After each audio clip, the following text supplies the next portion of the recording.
le groupe houthi yéménite a revendiqué une attaque contre l'aéroport international Ben Gourion dans la région de Tel Aviv, à l'aide d'un missile balistique. L'armée israélienne a annoncé qu'un missile en provenance du Yémen avait été intercepté, évitant ainsi des dégâts. Les forces de missiles du Yémen ont mené une opération à grande échelle, ciblant l'aéroport Ben Gourion dans la Jaffa occupée. L'opération a atteint son objectif, provoquant une activation massive des sirènes et poussant des millions d'Israéliens à chercher un abri. Les militaires yéménites confirment leurs efforts pour développer leurs capacités et ressources afin de renforcer la lutte en soutien au peuple palestinien opprimé. Les forces armées étendent leurs opérations en frappant des cibles militaires et stratégiques en Palestine occupée et poursuivent le blocus maritime. Les opérations se poursuivront tant que l'agression contre Gaza ne cessera pas et que le blocus de la région ne sera pas levé. Le ministre allemand des Affaires étrangères, Joachim Wadeful, a exprimé l'espoir que l'Iran influencera les Houthis au Yémen pour qu'ils cessent les attaques contre les navires en mer Rouge. L'Allemagne s'attend à ce que les efforts pour un cessez-le-feu dans la région aboutissent à un succès et stabilisent la situation. J'en ai de nouveau parlé avec mon collègue américain Marco Rubio. Hier, j'ai vu la perspective que nous obtiendrions un bon résultat sur cette question. J'ai également répété au ministre des Affaires étrangères du Qatar que le monde est très intéressé à exercer la pression nécessaire sur le Hamas. Nous condamnons les actions du Hamas avec la plus grande fermeté et attendons de l'Iran qu'il influence les Houthis pour mettre fin à cela. Cela montre que nous avons besoin d'une compréhension commune avec l'Iran, non seulement sur la question du développement potentiel d'armes nucléaires, mais aussi sur le comportement régional du pays. Au cours de notre dialogue avec l'UE, notre Conseil de sécurité a pris des décisions supplémentaires dimanche dernier pour améliorer la situation humanitaire à Gaza. Ces mesures incluent plus de camions, l'élargissement des points de passage et plus d'itinéraires pour l'aide humanitaire à Gaza. Israël est sérieusement déterminé à parvenir à un accord sur les otages et à un cessez-le-feu à Gaza. Je crois que c'est possible. Nous avons envoyé une délégation à Doha et menons des négociations depuis 5 jours pour un cessez-le-feu. Selon le plan, si un cessez-le-feu temporaire est atteint, nous négocierons un cessez-le-feu permanent. C'est le deuxième acte de piraterie et de terrorisme de la part d'un proxy iranien, et rien que cette semaine, j'appelle l'Europe à revoir son approche face à cette menace. Cette menace à la paix internationale, à la sécurité et à l'économie, nécessite une attention urgente et des actions collectives de la part de tous les pays. Les Houthis ne s'opposeront pas, et ce problème ne fera que s'aggraver. Nous avons à plusieurs reprises déclaré que toute immigration depuis la bande de Gaza doit reposer sur 2 conditions. La première condition est le libre choix ou la volonté du migrant, la seconde est la disposition du pays d'accueil. Toutes les autres conditions n'ont aucune importance. La Russie a appelé à assurer un régime continu de cessez-le-feu entre l'Iran et Israël. C'est ce qu'a déclaré le ministre des Affaires étrangères, Sergueï Lavrov. Nous avons particulièrement souligné les problèmes survenus à la suite de l'attaque non provoquée d'Israël contre la République islamique d'Iran. Cela a été suivi par des frappes aériennes et de missiles des États-Unis, ce qui viole le droit international et le traité de non-prolifération nucléaire. Le principe de l'AIEA, sous les garanties de laquelle se trouvaient les installations nucléaires attaquées, a également été violé. Nous avons appelé à soutenir le cessez-le-feu déclaré sans interruption, malgré les dommages causés et la violation des garanties de l'AIEA. Il est nécessaire de tenter de corriger la situation et de la transférer dans le domaine politique, en résolvant tous les problèmes exclusivement par la négociation. C'est très important pour éviter une escalade supplémentaire du conflit et assurer la stabilité dans la région. Les actions méprisantes à l'égard des documents fondamentaux ont été répétées, malgré leur importance pour assurer l'utilisation pacifique de l'énergie nucléaire sans tentative de création d'armes nucléaires. Les médias iraniens rapportent l'accumulation de plusieurs milliers de missiles et de drones dans des lieux protégés pour défendre le pays contre toute agression. Les forces armées iraniennes sont pleinement prêtes à tout scénario, surtout face à la menace d'une nouvelle attaque israélienne.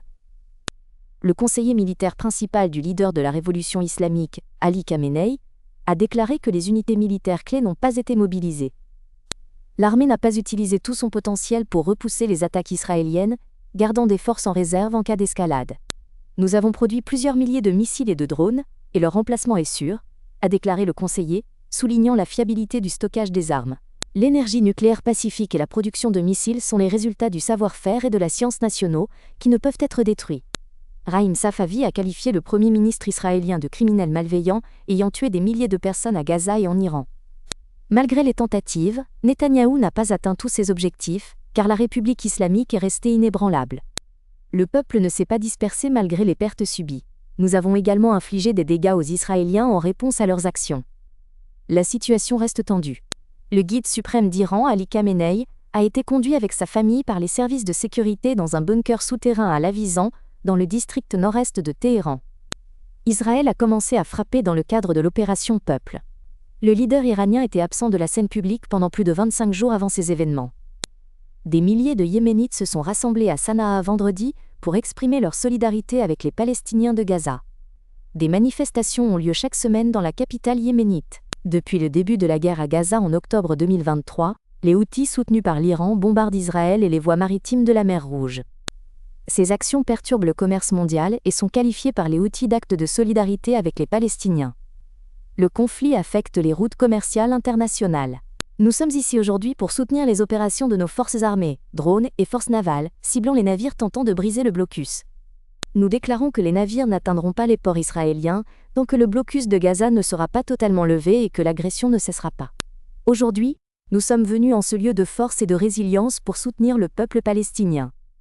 Depuis cet endroit, nous envoyons un message aux ennemis.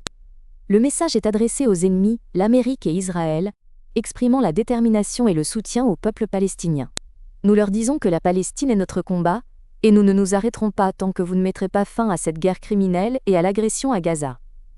Nous conseillons de rester à l'écart de l'éducation juive, car nos opérations en mer Rouge continuent. Vos navires sont sous le feu de nos forces de missiles.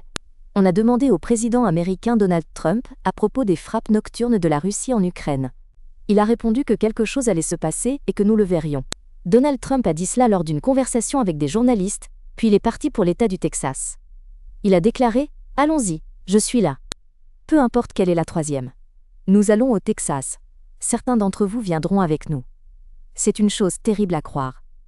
Une telle quantité d'eau si rapidement, et pourtant le barrage n'a pas cédé. Il semble que pour que cela arrive, le barrage aurait dû s'effondrer, n'est-ce pas? Mais nous serons là avec de merveilleuses familles et d'autres.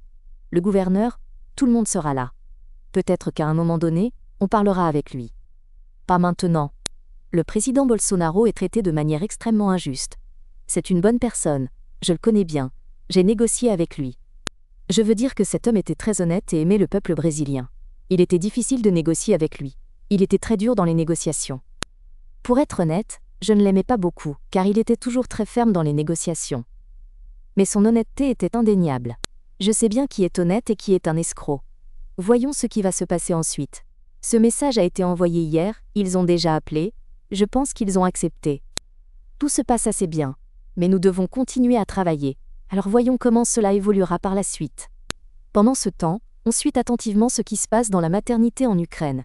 La nuit, vous verrez comment la situation évolue. Comment comptez-vous gérer cela? Prévoyez-vous d'assister les accouchements pendant la situation? C'est une question importante qui nécessite une décision. Je pense que nous avons bien géré la migration. Nous avons hérité d'une très mauvaise situation de la part de Biden. Il a laissé entrer 25 millions de personnes sans contrôle. L'entrée sans filtrage a créé des problèmes.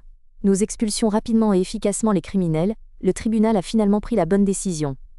Étonnamment, le tribunal a vraiment pris la bonne décision, comprenant que la survie du pays était en jeu. C'est très sérieux. Nous ne pouvons pas permettre que plus de 11 888 meurtriers soient en liberté. C'est une menace pour la sécurité.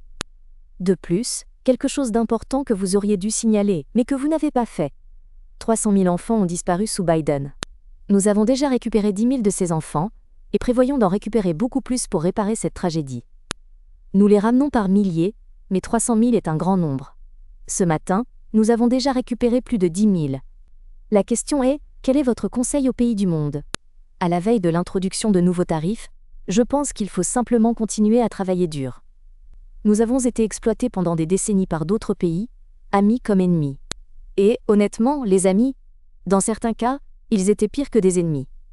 Alors je dirais, continuez simplement à travailler. Tout s'arrangera. En ce qui concerne le taux d'intérêt, je pense qu'il fait un travail horrible.